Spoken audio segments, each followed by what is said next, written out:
I'm very happy to offer this video as a contribution to Jim Grimm's channel. The reasons for the request are very unfortunate. I offer you solidarity and empathy. I can empathise with depression and anxiety, so it's certainly something that I understand fully. So I've been racking my brains thinking, well, what can I do? I tend to put out one video per week, and I work best when I'm passionate or wound up. For better or worse, that's why I get very animated generally in my videos. So I thought that maybe I'd just freeload a little bit on some things that have been going on for me recently, why I'm doing what I'm doing, and why I think it's important to be saying what I'm saying. Just a couple of nights ago I was around at a friend's house watching a movie. I go around there once every few weeks, once a month. We chill out, watch a film or something. I can't remember exactly what I'd said, but he said to me, "Do you not consider yourself to be left-wing at all then anymore?" And I wish I could remember specifically what I'd said, but it was some reference to, it may have been immigration or trans issues or something. He's been observing via my YouTube and conversations in person my shifting in whatever the hell direction it is that I'm shifting into. And I found it quite bizarre, really, because even though I have really given my political conclusions some very vigorous self-analysis, I've given my own conclusions some vigorous self-analysis, which is a very healthy thing to do in the current climate anyway, surely.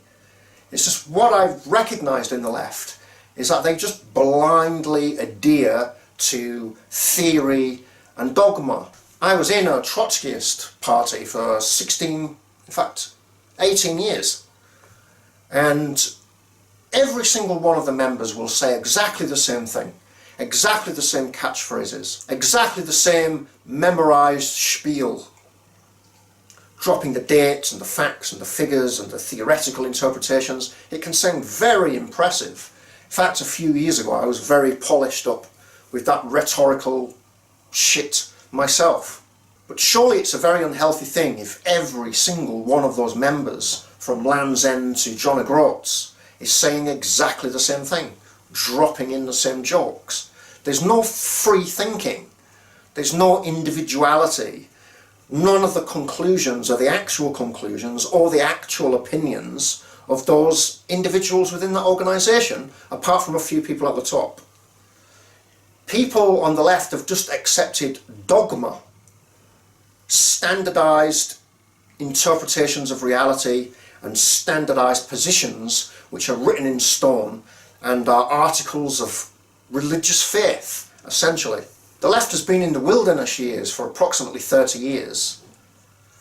So unconsciously to itself it has become very conservative. That they themselves aren't radicals, they aren't counterculture, they aren't at the cutting edge of new ideas and challenging old ideas and conclusions and pushing things in a radically new revolutionary direction. Even if revolutionary only in so far as it is a complete reversing, turning over of our previous conclusions and considering something new. It is the skeptics who have done that, and they've done it fantastically well. They've built an alternative media which is in competition to the mainstream media. That is a phenomenal achievement. And in and of itself, that one issue alone shows the backwardness and the conservatism and the lack of imagination and dynamism of the left, that they didn't recognise its potential and allowed it to be taken by others.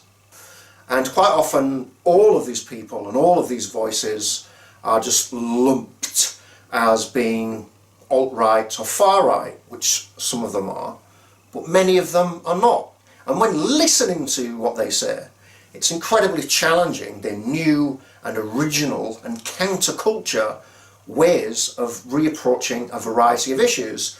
And quite often these issues are addressed merely because the left is afraid to address them. They are touching on issues and coming up with alternative policies on alternative solutions to everyday real problems, which are affecting millions of people and millions of people feel very strongly about, and they are talking sense.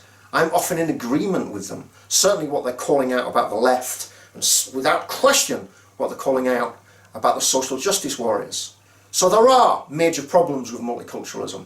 There are major problems with Islamic culture, major problems with political correctness and the silencing of independent thought on immigration and asylum and the numbers in our country, and political correctness just shuts this down.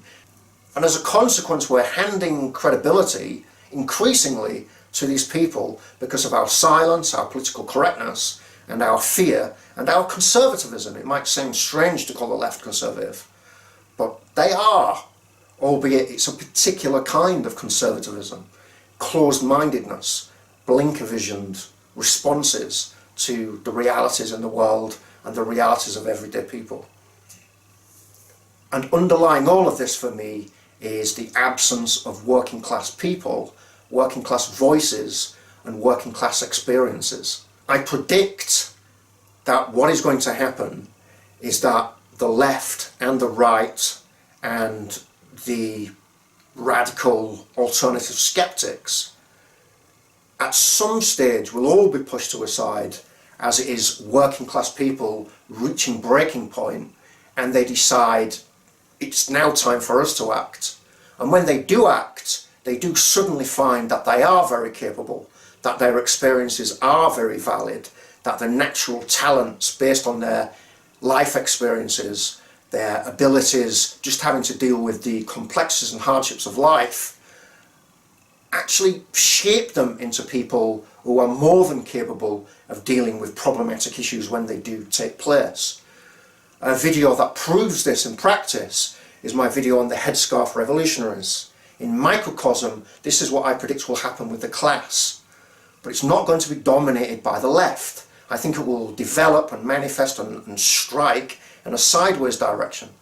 And I think the people who will grasp the future, albeit they will simply grasp it themselves, are people who are linked with them organically and can recognise the true progressive force that ordinary working class people are.